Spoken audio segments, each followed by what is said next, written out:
A warm welcome to all of you in my channel Study with Preksha। आज हम करेंगे पाठ 16 प्रकाश। देखिए इसका कार्यपत्रक एक है।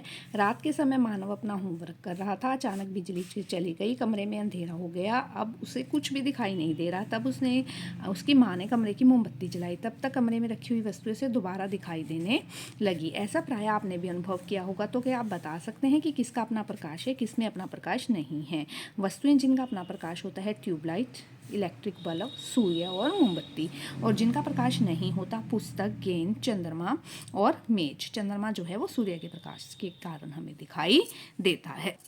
कार्यपत्रक 2। रात के समय बिजली चली गई तो मानवी ने मोमबत्ती जला ली। उसने मोमबत्ती के लो को और उसके द्वारा दिए गए प्रकाश को ध्यान से देखा।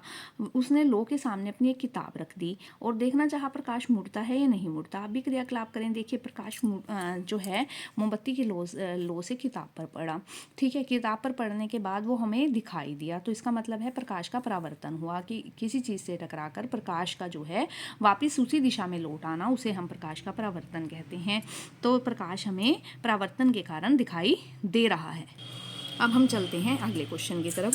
पता लगाइए, एक पाइप लें, कागज से पाइप बनाकर मोमबत्ती की लो को देखने का प्रयास करें, फिर पाइप को मोड़कर मोमबत्ती की लो देखने का प्रयास करें। देखिए ये है, कागज से दिखा है सीधा पाइप है, मुड़ा हुआ पाइप है। इसमें से हमें मोमबत्ती दिखाई दे रही है, इसमें से हमें मोमबत्ती दिखाई नहीं देगी। सीधे पाइप से मोमबत्ती दिखाई देगी, मुड़े हुए पाइप से मोमबत्ती दिखाई नहीं देगी, क्योंकि प्रकाश हमें यहाँ से या ऐसे करके दिखाई नहीं देगा, जबकि प्रकाश जो है सीधी रेखा में चलता है, इसलिए हमें दिखाई देगा।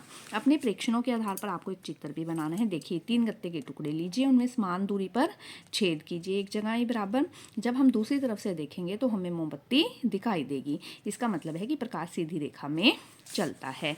कार्यपत्रक 3 आप कक्षा 7 में पढ़ चुके हैं। किसी चमकदार सतह से टकराने पर प्रकाश की दिशा में परिवर्तन आता है। आइए क्रियाकलाप द्वारा यह जांचने का प्रयास करें कि किस प्रकार की सतह से टकराकर प्रकाश की दिशा में परिवर्तन आता है। इसके लिए आप स्टील की प्लेट, चम्मच, प्लास्टिक का चम्मच, गत्ते का टुकड़ा, कपड़ा, कांच और शीशा लीजिए। कमरे में अंधेरा करके एक एक करके इन वस्तुओं पर छोटी टॉर्च से प्रकाश डालिए। इन प्रेक्षणों को अपनी सारणी में लिखिए। स्टील की प्लेट से हाँ परिवर्तन आता है, चम्मच से भी आता है, प्लास्टिक की चम्मच से नहीं आता, गत्ते के टुकड़े से नहीं आता, कपड़े से नहीं आता, कान से नहीं आता और शीशे से आता है। आप सारणी में और वस्तुएं जोड़कर भी देख सकते हैं। अगर आपको यह वीडियो पसंद आए तो आप इस चैनल को जरूर सब्सक्राइब कीजिए, बेल आइकन दबा दीजिए ताकि आगे आने वाली वीडियो की नोटिफिकेशन आ सके। Thanks for watching, thanks for liking, thanks for sharing also.